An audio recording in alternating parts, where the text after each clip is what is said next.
ইন্টারনেটে যখন পৃথিবীর সবচেয়ে দ্রুত বর্ধনশীল ধর্মের খোঁজ করবেন তখন আপনি ইসলামকেই দেখতে পাবেন। সাম্প্রতিক বছরগুলোতে পরিচালিত এক জরিপে বিস্ময়করী ফলাফলটি উঠে এসেছে। আমরা এমন একটি দল সম্পর্কে কথা বলছি যাদের 2 বিলিয়নেরও বেশি মানুষ, পৃথিবীর মোট জনসংখ্যার 1/4। পৃথিবীর সবচেয়ে জনবহুল দেশ চীনের জনসংখ্যার চেয়েও অনেক বেশি। অথচ এই ধর্মটিকেই সবচেয়ে বেশি অপমান করার চেষ্টা করে সংবাদ মাধ্যমগুলো। মুসলিমরা একটা জনগোষ্ঠী আর ইসলাম একটা ধারণা, শুধু একটা ধারণা, একটা খারাপ ধারণা।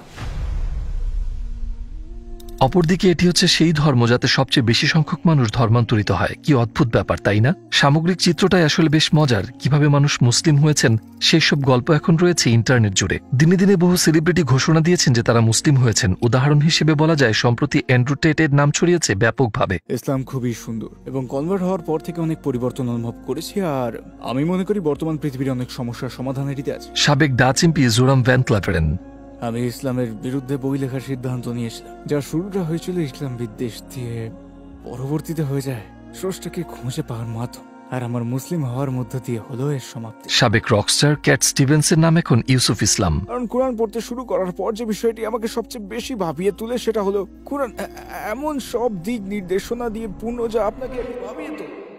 আমরা দেখতে পাচ্ছি প্রতি বছরই অমুসলিম দেশগুলোতে মুসলিম জনগোষ্ঠীর সংখ্যা বেড়েই চলেছে হাজারে হাজারে। 50 বছর পরে কি ঘটবে তা অনুমান করাও এখন অসম্ভব। ব্যাপারটা সত্যি অকল্পনীয়। ইসলামের ব্যাপারে মানুষের এত আগ্রহের কারণটা আসলে কি? তারা কি এমন দেখছে যাতে অনেকেই মুসলিম হয়ে যাচ্ছে? ইসলামের প্রতি বিরূপ মনোভাব, শত্রুভাবাপন্ন হওয়া সত্ত্বেও আমরা এর 4টি গুরুত্বপূর্ণ কারণ খুঁজে পেয়েছি, যেগুলো মানুষের মুসলিম হওয়ার সিদ্ধান্ত গ্রহণের ক্ষেত্রে প্রভাব ফেলে। আসুন তবে জেনে নেওয়া যাক কারণগুলো। ফ্যাক্টর 1। আমরা ইতিপূর্বে বলেছি যে ইসলাম হচ্ছে এমন একটি ধর্ম যা নিয়ে মিডিয়া সবসময় অপমান আর অবমূল্যায়নের সোচ্চার থাকে। ইসলামের এত অপবাদ সত্ত্বেও মুসলিমদের ইসলাম ধর্মে ধর্মান্তরিত হওয়ার প্রধান কারণটা হচ্ছে এই মানুষগুলো তাদের রেফারেন্স হিসেবে ব্যবহার করে কোরআন, আমাদের নবীকে, মিডিয়াকে কিংবা সেসব মুসলিমকে নয় যাদের কার্যকলাপ ইসলামের সঙ্গে সামঞ্জস্যপূর্ণ নয়। তারা সরাসরি খতিয়ে দেখেছে কোরআনের সেই প্রথম ছাত্রটির জীবনকে। তারা জেনেছে সেই মানুষটি সম্পর্কে যিনি ইসলামের বিধান পালন করেছেন সর্বোত্তম রূপে, আমাদের নবীকে। তাকে আবিষ্কার করেন এমন একজন মানুষ হিসেবে যিনি ছিলেন অত্যন্ত বিশ্বস্ত। তার শত্রুদের কাছেও জন্ম থেকেই তিনি ছিলেন তাদের সাথে, এবং তিনি পরিচিতি পেয়েছিলেন তার বিশ্বস্ততার জন্য,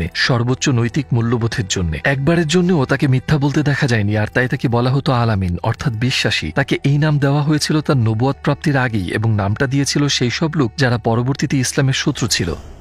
কিন্তু যখন তিনি নবী হলেন তখন এই যুগের ইসলাম বিদ্বেষের চেয়েও ভয়ঙ্কর হয়ে উঠেছিল ইসলাম বিদ্বেষ। হযরত মুহাম্মদ সাল্লাল্লাহু আলাইহি ওয়াসাল্লাম ও তার অনুসারী সবাই চরম নির্যাতন নিপীড়নের শিকার হয়েছিলেন, কিন্তু ইসলামের প্রভাব ছিল ব্যাপক। সকল নিপীড়ন আর বাধা বিপত্তি সৃষ্টির প্রচেষ্টা সত্ত্বেও ইসলাম গ্রহণকারী মানুষের সংখ্যা কমেনি, বরং বেড়েছিল। যারা তার জীবন সম্পর্কে পড়াশোনা করেছেন তারা এটা জানেন। তারা সকল প্রকার কৌশল অবলম্বন করেছিল তাকে নিরস্ত করার, তাকে এই ধর্মপ্রচার বন্ধ করতে বাধ্য করার। তারা তাকে মক্কার সবচেয়ে ধনী ব্যক্তি বানিয়ে দেওয়ার, মক্কার সমাজের নেতা বানানোর এবং সেরা সুন্দরী নারীদের বিয়ে দেওয়ার প্রস্তাব দেয় যেন তার ধর্মপ্রচার বন্ধ করেন। তিনি তাদের সমস্ত প্রস্তাব প্রত্যাখ্যান করেছিলেন এই বলে, যা পরবর্তীতে ইতিহাস হয়ে গেছে, তারা যদি আমার ডান হাতে সূর্য আর বাম হাতে চাঁদ এনে দেয় তবু আমি এই ধর্ম ত্যাগ করব না, এর প্রচার বন্ধ করব না। হয় আল্লাহ এই ধর্মের শ্রেষ্ঠত্ব প্রতিষ্ঠা করবেন, নয়তো আমি এর জন্য আমার জীবন উৎসর্গ করব। এই মিশনে তার কোনো আর্থিক অর্জন ছিল না, বরং তিনি তার সমস্ত সম্পত্তি ব্যয় করেছিলেন এই উদ্দেশ্যে, এবং তিনি বাকি জীবন কাটিয়েছিলেন দারিদ্র্যের মধ্যে। তারা মাঝে মাঝে চেষ্টা করে তাকে মিথ্যাবাদী, জাদুকর, প্রতারক, স্বার্থান্বেষী ইত্যাদি অবজ্ঞাসূচক উপনাম দেওয়ার, যাতে মানুষ তাকে বিশ্বাস না করে। কিন্তু তাতে কোনো কাজ হয়নি, কারণ তার জীবনাচরণই ছিল এমন, ওরকম মানুষ তিনি হতেই পারেন না। শুরুর বছরগুলোতে তাকে এবং তার অনুসারীদের 3 বছরের জন্য বয়কট করেছিল। কেউ তাদের কাছে খাদ্যদ্রব্য বিক্রি করতে পারত না। তিনি তার প্রিয়জন, আত্মীয় স্বজন সবাইকে হারিয়েছিলেন। যখন তিনি তায়েফ নামক স্থানে গিয়ে মানুষকে ইসলামের দাওয়াত দেন, তাকে পাথর নিক্ষেপ করে তার সারা শরীর রক্তাক্ত করা হয়েছিল। কখনো কখনো ক্ষুধার কারণে তিনি পেটে পাথর বেঁধেছিলেন। নবুয়ত প্রাপ্তির পরের 23 বছর তিনি অতুলনীয় দুঃখ কষ্ট ভোগ করেছিলেন। যখন তিনি মক্কা বিজয় করতে গিয়েছিলেন তিনি শিকার হয়েছিলেন নিপীড়নের। বহু বছর পর তিনি তাদের প্রতি বিনয় আর দয়া প্রদর্শন করেছিলেন, এবং যারা তার ক্ষতি করেছিল তাদের ক্ষমা করে দেন। তার প্রতি বিশ্বাসানা মানুষেরা তার জীবনী পাঠের সময় এভাবে চিন্তা করেন, এমন সাদাসিধে মানুষ নিঃস্বার্থে কখনোই মিথ্যাবাদী হতে পারেন না, আর যদি এই মানুষটি মিথ্যাবাদী হন তাহলে জগতে কোনো সত্যবাদী মানুষ থাকতে পারে না। এই মনোভাব থেকেই তারা তার নবুয়ত স্বীকার করেন। তারা তার সম্পর্কে যত বেশি জানতে থাকে তত তাদের মনে শ্রদ্ধা বাড়তে থাকে। ফ্যাক্টর 2। যদি কেউ একটি মতবাদ গ্রহণ করতে চায় প্রথমেই সে কি করে? সে প্রশ্ন করে, ঠিক? যদি যুক্তিযুক্ত মনে হয় মতবাদটা সে গ্রহণ করে। ধর্মের বেলায়ও ঠিক তাই সত্যি। মানুষ বিশ্বাসের ব্যাপারে প্রশ্নের উত্তর চায়, কিন্তু কিছু বিষয় রয়েছে যেগুলো সকল ধর্মেই অসম্পূর্ণ, যেগুলো ব্যাখ্যা করা যায় না এবং যেগুলোর পক্ষে যুক্তি খুঁজে পাওয়া যায় না। এসব ব্যাপারে একরকম সাধারণ গ্রহণযোগ্যতা রয়েছে। ধর্ম হচ্ছে হৃদয়ের সাথে সম্পর্কিত একটি ব্যাপার। এটি কোনো যুক্তির বিষয় নয়। শুধু বিশ্বাস করো আর সেই বিশ্বাস নিয়ে চলো, প্রশ্ন করো না। একমাত্র একটি ধর্মই এর ব্যতিক্রম, আর তা হলো ইসলাম। হ্যাঁ, ইসলাম ছাড়া আর কোনো ধর্মই এত পরিষ্কারভাবে প্রশ্নের উত্তর দিতে পারে না। এর সাক্ষী প্রচুর গ্রন্থ, যেগুলো ইসলামের ইতিহাসের 1400 বছর ধরে লেখা হয়েছে, এবং সেসব প্রশ্ন যেগুলো এ যাবৎ উত্থাপন করা হয়েছে। গত শতাব্দীতে লেখা রিসালে নূর তাফসিরগুলো হচ্ছে এর অন্যতম উদাহরণ, যার মীমাংসার ভিত্তি হচ্ছে মেধা আর হৃদয়। যেখানে অন্য কোনো ধর্মই প্রমাণ ভিত্তিক নয়, সেখানে ইসলামের পক্ষে রয়েছে ডজন ডজন প্রমাণ। শুধু ইউটিউবে অথবা গুগলে টাইপ করে আপনি সহজেই কিছু জিনিস পড়ে ফেলতে পারেন। কোরআন এবং হাদিসের বহু আয়াতই সবসময় মানুষকে উৎসাহিত করে যুক্তি ব্যবহার করতে এবং জ্ঞান বিজ্ঞান চর্চা করতে। ইসলাম যে সবচেয়ে যুক্তিপূর্ণ ধর্ম, সেটা ইসলামের সবচেয়ে মৌলিক বিষয়টির দিকে দৃষ্টিপাত করলেই বোঝা যায়। সেটা হচ্ছে বিশ্বাস পদ্ধতি, এক আল্লাহতে বিশ্বাস। ইসলাম হচ্ছে এমন একটি ধর্ম যাতে রয়েছে সৃষ্টিকর্তা সম্পর্কে সবচেয়ে পরিষ্কার ব্যাখ্যা। অন্য কোনো ধর্মীয় বিশ্বাসী সৃষ্টিকর্তার বৈশিষ্ট্যসমূহ সম্পূর্ণরূপে উল্লেখ করে না। ইসলামে সেখানে তার গুণাবলী উল্লেখের পাশাপাশি বিশ্বজগতে তার সৃষ্টি সম্পর্কে বিস্তারিতভাবে বলা হয়েছে। একটা ধর্মকে কিভাবে সত্য বলে ধরে নেওয়া যায় যদি তাতে সৃষ্টিকর্তা সম্পর্কিত কোনো তথ্য উল্লেখ করা না হয়, যদি শুধু ব্যবহার করা হয় অজানা শক্তি কিংবা এরকম অর্থবোধক শব্দ, যদি আপনি শুধু সেটাকে একমাত্র মানদণ্ড হিসেবে ব্যবহার করেন, তাহলে আর কিছু ধর্মই টিকে থাকে এবং ইসলাম ব্যতীত সকল ধর্মের ব্যাখ্যাতেই যৌক্তিক ভুলভ্রান্তি ও ত্রুটি পরিলক্ষিত হয়। ইসলাম আমাদের এমন একজন খোদার সংজ্ঞা দেয় যার রয়েছে অসীম ক্ষমতা এবং যার কোনো দুর্বলতা নেই। অন্যভাবে বলতে গেলে ইসলামের সাথে অন্য সব ধর্মের পার্থক্য হচ্ছে ইসলামে আল্লাহতে বিশ্বাসের ক্ষেত্রে কোনো ভুলের স্থান নেই। এই ধর্মে প্রদান করা হয় আল্লাহর সবচেয়ে সঠিক সংজ্ঞা। এবার আমরা বলতে পারি এই ধর্ম আসলেই কি প্রেরিত ধর্ম? অন্য কথায়, কোরআনে যে সত্তা নিজের পরিচয় দিচ্ছেন, তিনি কি আসলে এই বিশ্বজগতের সৃষ্টিকর্তা? ফ্যাক্টর 3। আর একটা গুরুত্বপূর্ণ কারণ হচ্ছে 1400 বছর আগে ইসলাম যেসব সমস্যার পূর্ণাঙ্গ সমাধান এনেছিল তা আজও বিদ্যমান। আমরা 3টি মৌলিক উদাহরণ দিই। যেমন মানুষের মধ্যে একতা ও ভ্রাতৃত্বের ব্যাপারে গুরুতর সমস্যা বিদ্যমান। এমনকি আমরা গত শতাব্দীর দিকে তাকালে দেখতে পাই বর্ণবাদের মতো সমস্যা, যা লক্ষ লক্ষ মানুষের মৃত্যুর কারণ হয়েছিল। এরকম মৃত্যুর ঘটনা আজও ঘটে চলেছে। কু ক্লাক্স ক্ল্যানের মতো অনেক দলের পরিকল্পিত হত্যা, নির্যাতন আর নিপীড়নের ঘটনা দেখা যায় ইতিহাসে। কখনো কখনো এরকম বর্ণবাদী ঘটনা সরাসরি ঘটিয়েছে রাষ্ট্র, যেমনটি ঘটেছে নাৎসি জার্মানিতে এবং চীনে। দূরে যেতে হবে না, আমরা এই ছবিটা দেখতে পারি। ছবিটা তোলা হয়েছিল ব্রাসেলসে 1958 সালে। আপনি যদি ইন্টারনেটে হিউম্যান জু লিখে সার্চ করেন, তাহলে আপনি এরকম ছবি দেখতে পাবেন। তারা আফ্রিকার কালো মানুষদের খাঁচায় বন্দী করে রাখতো আর দর্শনার্থীদের দেখাতো যেন ওই মানুষগুলো পশু। দেখুন এই মানুষগুলোকে, তাদের দেখে কি মনে হয় তারা খুব আনন্দে আছে? এই শিশুটির সঙ্গে ওরা যে আচরণ করছে তা কি যথেষ্ট অমানবিক নয়? এমন নয় যে এটা শুধু ব্রাসেলসেই ঘটেছে। 1900 সাল থেকে শুরু করে একটা সময় পর্যন্ত যুক্তরাষ্ট্র, ফ্রান্স এবং জার্মানির মতো দেশে মানব চিড়িয়াখানা ছিল, অথচ এগুলোই উন্নত আর সভ্য দেশ। তাদের তো এমনটি করার কথা না, ঠিক বলছি তো? এখন দেখা যাক যে ধর্মটিকে তারা অযোগ্য বলে থাকে, সেই ইসলাম কিভাবে এই বিষয়টিকে দেখে। হে মানব জাতি, আমি তোমাদেরকে এক পুরুষ ও এক নারী থেকে সৃষ্টি করেছি এবং তোমাদেরকে বিভিন্ন জাতি ও গোষ্ঠীতে বিভক্ত করেছি যাতে তোমরা পরস্পর পরিচিত হতে পারো। নিশ্চয়ই তোমাদের মধ্যে আল্লাহর নিকট সেই লোকই অধিক সম্মানিত যে লোক অধিক মুত্তাকি, এবং নিশ্চয়ই আল্লাহ সর্বজ্ঞ। কোরআনে বলা হয়েছে যে বহু সংখ্যক জাতি সৃষ্টি করা হয়েছে যাতে তারা একে অপরকে জানতে পারে, এক জাতির উপর অন্য জাতির নিপীড়নের জন্য নয়।